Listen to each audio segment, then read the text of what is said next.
ఇంటి దగ్గరికి చేర్చిన పార్టీ తెలుగుదేశం పార్టీ అని చెప్పి కూడా నేను మీకు తెలియజేస్తున్నా.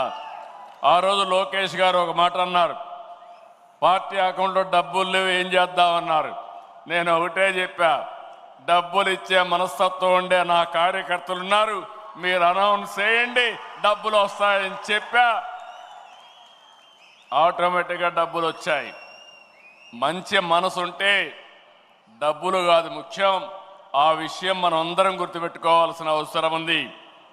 కర్నూలులో ఇదే మాదిరిగా కృష్ణా వరదలు వచ్చినప్పుడు ఆ రోజు ప్రభుత్వం ఫెయిల్ అయితే ఒకే రోజు 10 కోట్ల రూపాయలు ఖర్చు పెట్టి 1,00,000 మందికి సహాయం చేసిన పార్టీ తెలుగుదేశం పార్టీ అని చెప్పి కూడా నేను మీకు తెలియజేస్తున్నా. ఇలాంటి కార్యక్రమాలు చాలా చేశాం. అందుకని కార్యకర్తల సంక్షేమ విషయం రేపు నేను మాట్లాడతాను. ఈరోజు ఇంకొక పక్కన చూస్తే ఈరోజు మనం మొత్తం కూడా స్పీచెస్ అన్నీ కూడా మీరు విన్నారు. నేను డీటెయిల్స్ రేపు మాట్లాడతాను. కానీ తెలుగుదేశం పార్టీ అంటే పెద్ద పెద్ద నాయకులు కాదు, అందరం కలిస్తేనే తెలుగుదేశం పార్టీ. గ్రామ స్థాయి నుంచి రాష్ట్ర స్థాయి వరకు ప్రతి ఒక్క నాయకుడికి భాగస్వామ్యం చేయాలనేది నా ఆలోచన అని చెప్పి కూడా నేను మీకు తెలియజేస్తున్నా.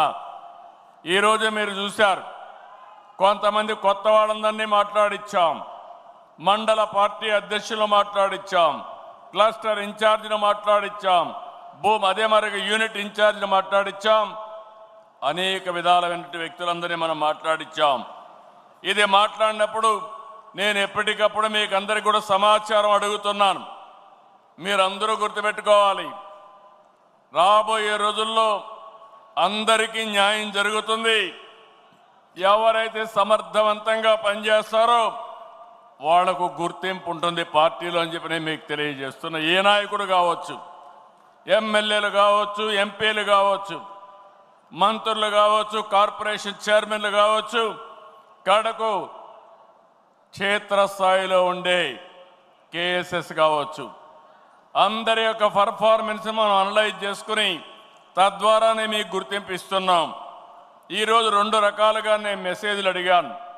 ఒక మెసేజ్ మీరు చూస్తే వాట్సాప్ అడిగాను, ఒక మెసేజ్ చూస్తే మిమ్మల్ని అందరినీ ఐవీఆర్ఎస్ అడిగాం. ఈ 2 విషయాల్లో చూస్తే కార్యకర్తే అధినేత అనే తీర్మానం వాట్సాప్లో వస్తే కొల్లు రవీంద్రకి బాగుందని 93.13% 93% వచ్చింది. అదే మరిగా టీజీ భరత్ ప్రతిపాదించిన యువగళం 76.92% వచ్చింది. అదే మరిగా యువగళం యువత సంక్షేమం అప్పలనాయుడికి 81% వచ్చింది. అదే మరి మధ్యపాటి వెంకట్రాజు 86% వచ్చింది. ఇంకో పక్క వెంకట నరసింహకి 84% వచ్చింది. ఇంకో పక్క యువగళం తీర్మానం పైన కాదర్ భాషకి 72% వచ్చింది. అరిసిమెల్లి రాధాకృష్ణ గారికి 83% వచ్చింది. అదే మరిగా వేణుగోపాల్కి క్యూబ్స్లో పనిచేసే అతనికి 85%, అంటే మై యాప్ గురించి మాట్లాడితే 85% వచ్చింది. రవినాయుడు 86% వచ్చింది. శివకుమార్ బలపరిచినటువంటి వాట్సాప్ తీర్మానంపై బాగుందని శివకుమార్ మాట్లాడితే అతనికి 83% వచ్చింది. కావలి గీష్మ గారికి 85% వచ్చింది.